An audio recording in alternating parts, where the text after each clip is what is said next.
Ya. Oke, Gus Saleh, kita berbicara mengenai historical ya. Kita berbicara mengenai historical Muhammad ya. Oke. Saya pernah membaca sebuah buku yang berjudul Sirah Nabawiyah. Pada waktu itu Muhammad katanya sedang berbaring di pembaringan. Lalu tiba-tiba atap rumahnya itu terbuka dan datanglah dari situ malaikat membawa kepada Muhammad nampan emas yang berisi iman dan kebajikan katanya. Jadi iman dan kebajikan ditenteng-tenteng di nampan. Kemudian akhirnya dada Muhammad itu dibelah. Dibelah. Kemudian diambillah itu hatinya, entah hati entah jantung lah itu katanya. Terus dibawa itu jeroannya itu. Ya. Dibawa, dicuci dengan air zam-zam. Kucur. Ya pasti nggak pakai rinso nyucinya ya. Lalu akhirnya dimasukkan lagi ke dalamnya. Lalu ditambahkanlah iman dan kebajikan yang dibawa dalam nampan tadi itu. Dimasukkan ke dalamnya. Pertanyaan saya kepada Anda.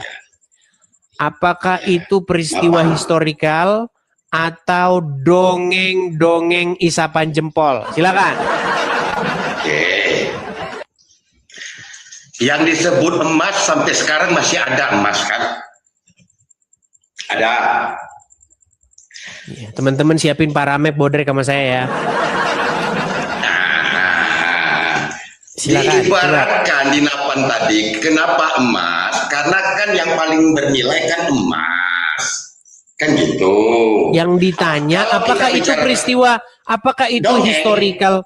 Apakah itu peristiwa-peristiwa yang historis benar-benar terjadi atau hanya dongeng? Benar terjadi. Edis kan tadi Edis kan tadi bernarasi. Berarti dadanya dibelah. Kan mulai. Tadi kan Edis bernarasi, yang namanya dongeng itu tidak ada sejarahnya. Setuju kan? Bukan itu yang saya bilang. Yang namanya dongeng emas. Sebentar, saya ulangi lagi. Kasus emas napan tadi, apakah itu dongeng atau tidak? Bisa dibuktikan. Itu kan yang disinggung. Bukan itu yang saya bahas, bukan itu. Apakah peristiwa itu benar-benar terjadi di alam nyata atau hanya dongeng-dongeng saja? Benar. Oke, baik. Berarti dada Muhammad betul-betul dibelah. Kenapa jadinya kalau dibelah dipasang balik Yesus saja bisa mati hidup lagi? Lah, ditanya apa? Lari apa? Saya tanya dulu, berarti benar-benar dibelah dadanya. Dibelah dalam arti kata dimasukkan yang kebaikan tadi. Oke. Kebaikan itu sebentar, saya tanya kepada Anda. Kebaikan itu wujudnya kayak apa? Kayak orang Islam. Kejahatan tuh kayak hotel. Gus, pelan-pelan ya. Sebentar, kita ngomong serius nih. Gini Gus. Sebentar. Tutup botol, tutup aqua. Ada fisiknya, betul? Kebajikan, saya tanya kepada Anda, kebajikan itu ada fisiknya nggak? Tidak. Oke, lalu bagaimana perlakuan? Tenang dulu Gus, tenang. Lalu bagaimana? Amang teh aguy ya. Dengar dulu, dengar. Tutup botol ada fisiknya. Atau misalnya lah gini aja dah, yang jelas-jelas dalam bidang operasi. Contoh, gunting ataupun misalnya ring jantung itu ada fisiknya kan? Nah, itu kalau mau dimasukin memang harus yang namanya dimasukkan secara fisik karena barangnya fisik. Setuju? Iya. Nah, kalau memasukkan kebajikan ke dalam hati, mau memasukkan kebajikan ke dalam hati, kenapa harus dibedah orang bukan fisik yang dimasukin? Supaya masuk di otak manusia. Kan timbul pertanyaan, Bagaimana cara masukkannya? Secara masukkannya, secara dibedah. Mulai. Jadi baik. Jadi Edis, sebentar. Oke, Edis, jadi Edis. sebentar. Sebentar. Tadi Silakan.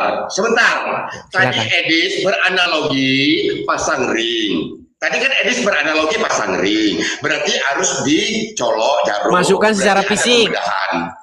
nggak perlu bedah sekarang, Ya, bisa dari mudah-mudahan. pembuluh darah. Bisa dari pembuluh darah dipasang. Ya, istilahnya bedah. Walaupun Iya. dicopot sedikit itu bedah. Fisik, ya fisik. Iya kan? Oke, ya. Fisik Ya. bedah. Oke. Caranya kan tetap dibedah kan. Oke. Jadi, dalam kebajikan yang di Edis tadi gambarkan, kan dibedah Nabi Muhammad cara masuknya. Edis mau tanya cara bedahnya kayak mana? Enggak, saya nggak Gitu. tanya cara bedahnya. Artinya memasukkan kebajikan ke dalam hati seseorang, maka dibedah dulu dadanya, dimasukkan ke dalam hatinya. Kalau secara fisik Edis ingin begitu, ya begitu caranya. Tapi kan ini kebajikan. Kebajikan itu kan perlakuan kita tentang kebaikan. Itu kan disadari dengan kita perkataan. Edis, sudah kita bicara agama sekarang lah. Ya sebentar. Baik. Baik, sebentar, tenang. Berarti besok teman-teman kita cari rumah sakit Islam. Datang ke rumah sakit Islam bilang, ada keluhan apa Pak? Saya ini ingin hati saya penuh dengan kebajikan. Terus saya harus dioperasi dulu, dioperasi. Bagaimana mungkin memasukkan sesuatu, tenang dulu. Kan tadi Anda udah ngomong, gantian saya betul? Dengan bedah buku atau bedah buku harus Gantian saya dulu ngomong, Gus. Tenang, Gus. Ya, Tenang. kalau bedah buku. Tenang. Gus, bisa saya bicara? Kata bedah, Edis. Kenapa kau gelagapan Kata ini, bedah. Gus? Kenapa kau gelagapan? Kata Tenang, bedah. Gun Saleh. Bisa Kata gantian saya bedah. bicara? Sebentar. Gun Saleh. Dari Tadi kan Anda udah bicara. Boleh Sebentar, gantian saya bicara? sebentar, aku Takut mereka teman-teman, ketakutan boleh. dia Aku kalau bicara. biarkan. Bisa saya Kata bicara? bedah. Bisa saya bicara? Sedikit aja, disuruh diam. Kata bedah tidak konotasinya hanya ke medis, bisa bedah buku. Yes. Udah. Bisa sedang lagi? Siap. Baik. Bedah buku, kan kena pelanggaran lagi kan. Aduh, Kenapa? Mana ini? Kenapa? Aman. Kok pelanggaran itulah ditombak-tombak. Jangan ditombak-tombak, santai bos. Begini, Gun Iya, Saleh. lanjut. Bedah buku itu beda dengan bedah dada. Kalau bedah buku, bukunya dibuka. Kalau bedah dada, dadanya yang dibuka, didedel itu. Nah, makanya begini yang saya tanyakan kepada Anda. Saya belum selesai ngomong, Anda kok udah gelagapan begitu sih? Jangan gelagapan. Berarti bedah itu tidak mesti ke medis kan? Bisa juga ke fisik bedah buku kan? Oke, Bisa, kan? yang kita bahas kan bedah dadanya Muhammad. Bus, salah nggak usah deh. Bus, nah, udah apa lagi? Oke, kalau bedah dadanya Muhammad itu dadanya betul-betul didedel nggak, dibelah nggak? Seperti bedah buku. Seperti bedah buku, terus gimana ngeluarin dicuci air jam-jamnya? Bentar. Udah pokoknya Bentar. terjawab tadi. Peristiwa bedah pembedahan itu tidak mesti medis. dada Nabi Tidak Muhammad. mesti medis. Aduh.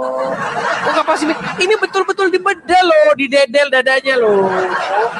Baik, saya bacakan. Bedel. Loh iya dibelah betul lah. Gimana? Baik, saya bacakan. Bedah buku. Nah, sabar. Perhatikan. Pembedahan dada Nabi ini beda dengan pembedahan buku. Masa bedah buku? Perhatikan. Pembedahan dada Nabi Shallallahu Alaihi Wasallam. Ketika Rasulullah SAW sedang menggembalakan kambing, nah kemarin tidur, sekarang menggembalakan kambing. Nah, menggembalakan kambing milik keluarga.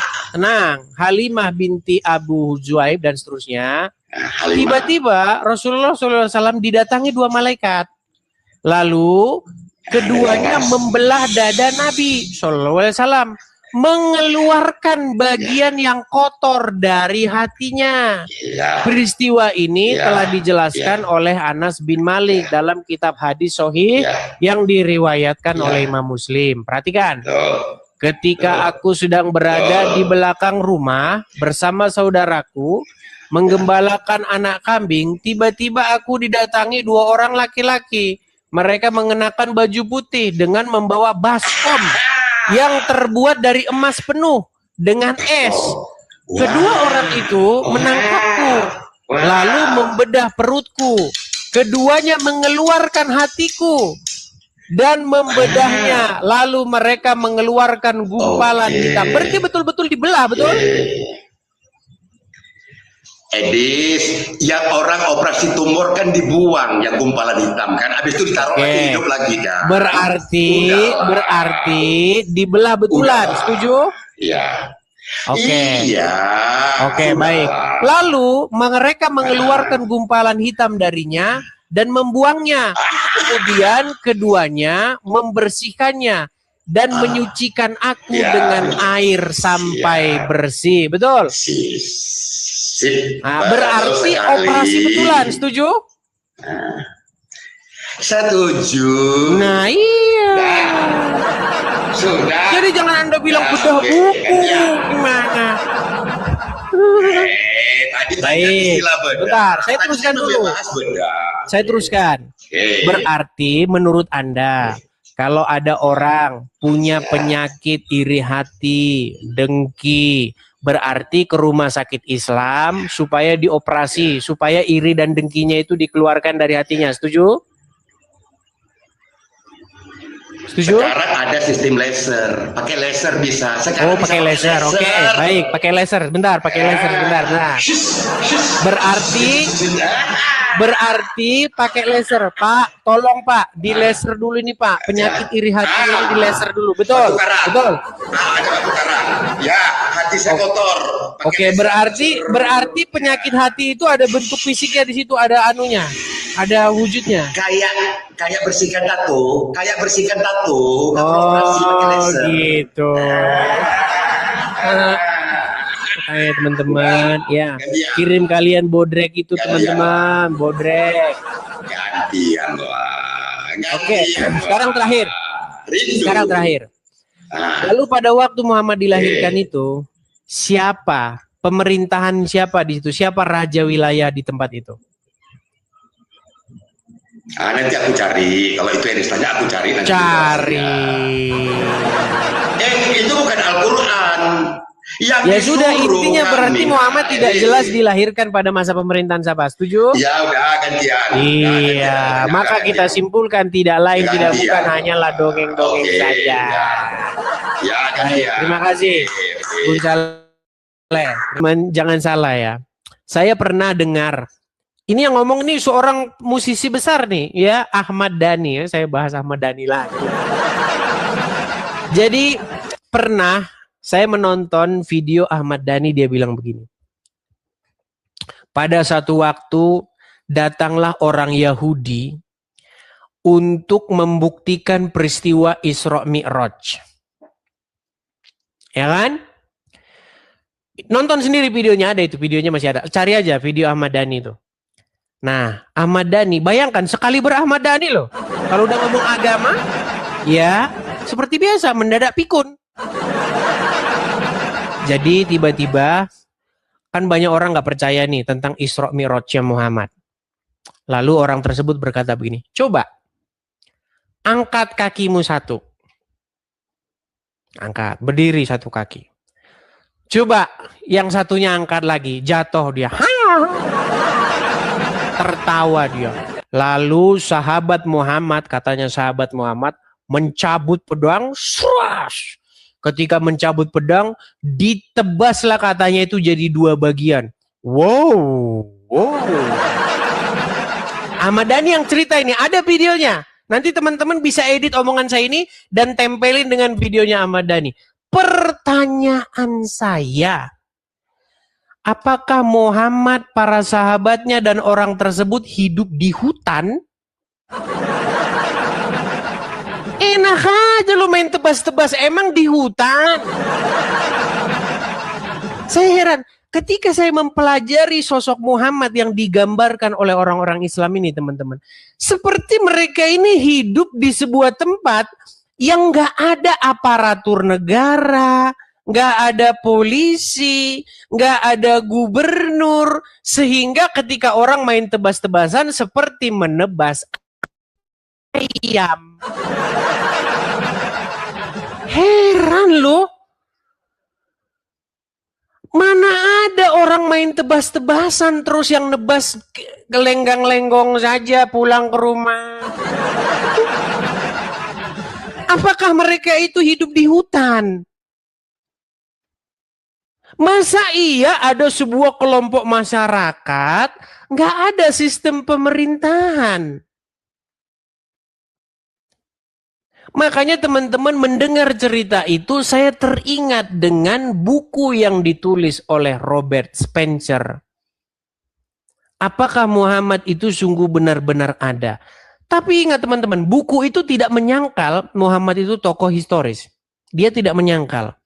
Dia hanya berkata begini, sesungguhnya Muhammad yang disajikan oleh umat-umat Islam itu lebih mirip seperti Muhammad yang legenda ketimbang Muhammad yang historis.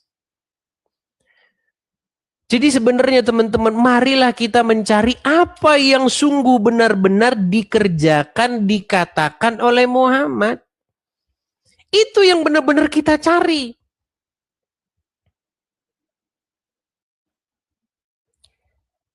Jangan kita terlalu menghalu sehingga kita disuguhkan oleh cerita-cerita Muhammad yang fiksi, yang sebenarnya nggak pernah terjadi.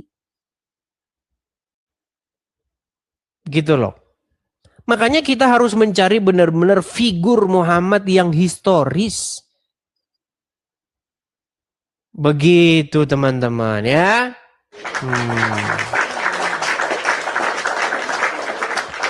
Teman-teman, saya sudah kena pelanggaran ini teman-teman, tapi pelanggarannya itu baru satu.